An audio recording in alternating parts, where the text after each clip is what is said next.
Hi everyone, and season's greetings to you all. In this video I'm going to be taking a little look at the new Everdrive 64 version 3.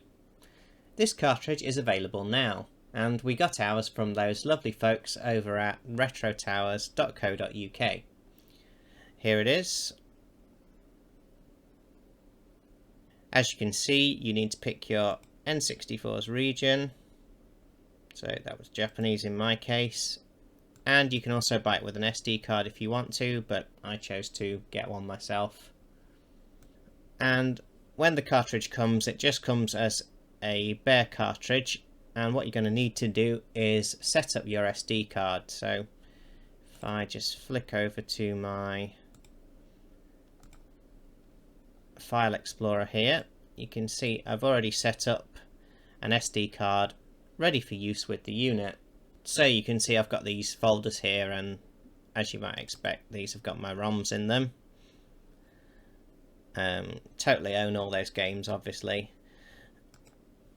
Now there's another folder on here called ED64, and you must make sure that you have this folder on your memory card before you try and use the unit. Now the files in this folder you can get from this web page.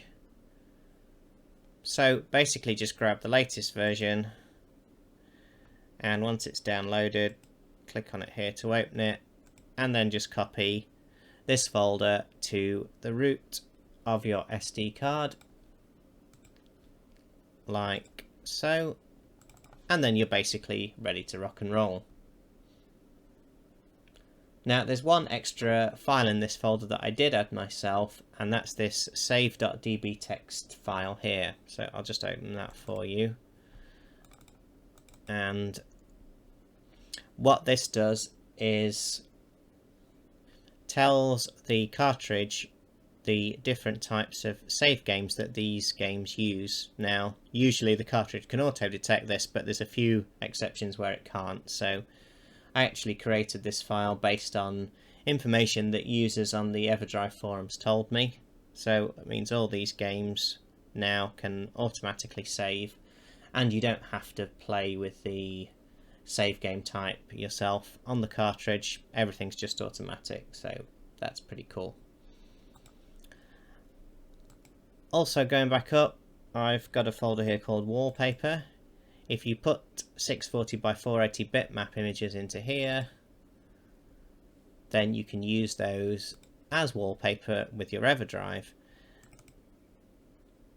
Now, a wallpaper like that might be a bad idea because it's too light and the text won't show up very well against it, so just a little word of warning.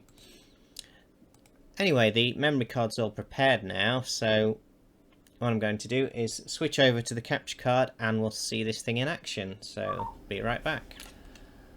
Okay, so this is the main Everdrive 64 v3 screen that you'll see when you power on your console with the cartridge inserted. So let's go ahead and start a game. I'll start Yoshi's Story. So under Y and go to Yoshi's Story. NTSC version, of course. And to navigate the menus, I just use the N64 analog stick and the A button to start a game, or the B button to go back. So to start Yoshi's Story, and you just go select and start, and the screen will go blank for a moment since I'm running the XRGB Mini.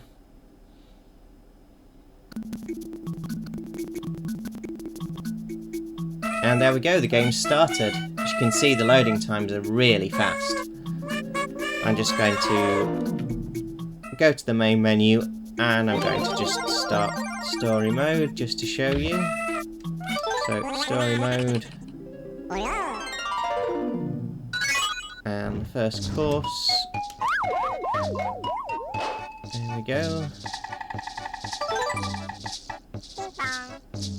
Lucky watermelon, green Yoshi, and we're off. Now if I just hit start, you can see there I've played the game before. I played it a couple of days ago, and the Everdrive 64 has remembered my high scores, it's loaded the save game, no problem, all done automatically. So that's pretty cool.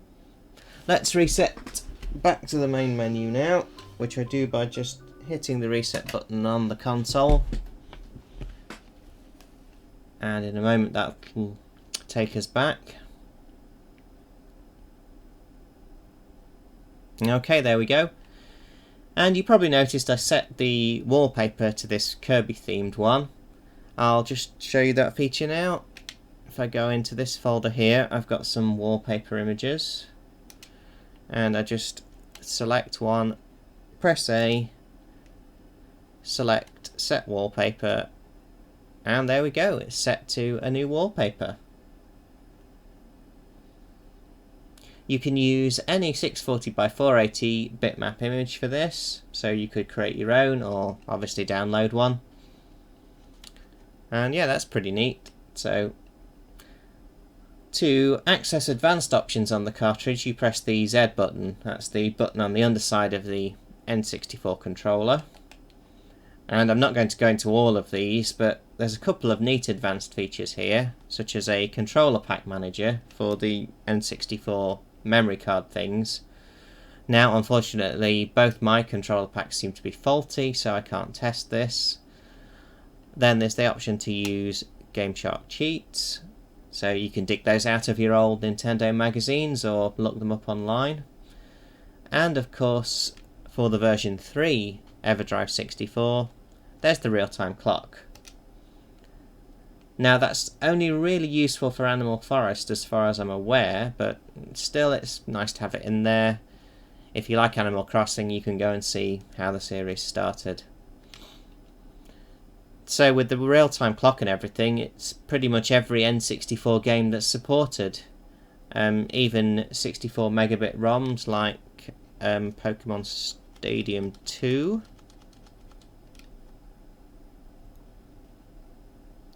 Nintendo's lawyers are watching. Yes, I do own all these games, honestly.